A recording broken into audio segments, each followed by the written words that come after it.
สบา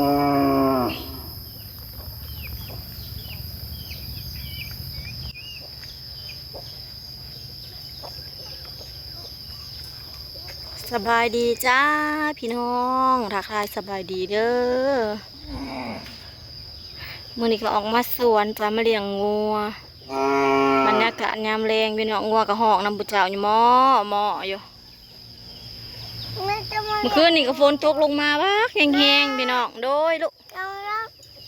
เรามาเลี้ยงงัวบ่มาเลี้ยงงัวนี่อันให้จะเป็นข้าวเจ้าพี่น้องออกคักออกงามนะแม่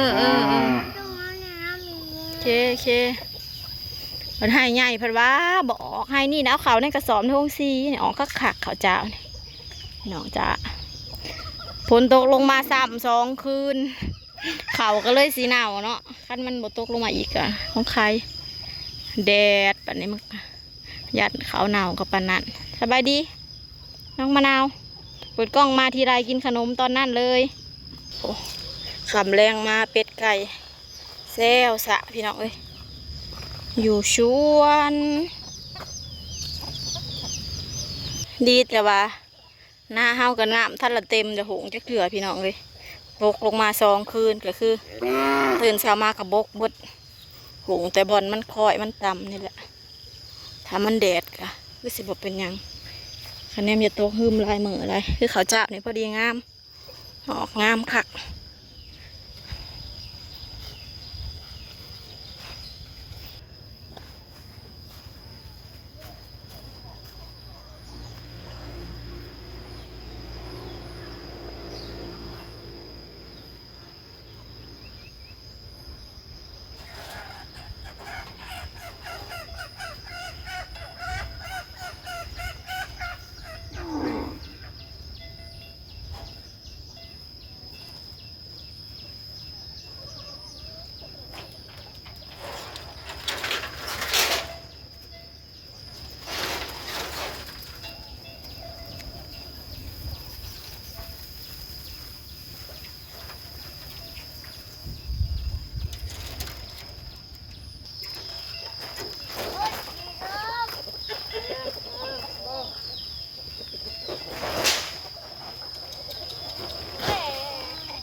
ไก่ก็มาหุ่มเพราะไก่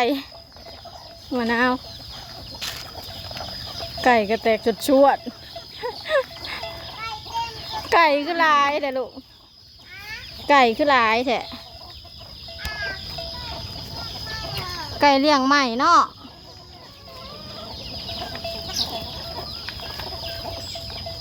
ไก่ก็เพาะไก่จ้าแตกจุดชวดเนาะ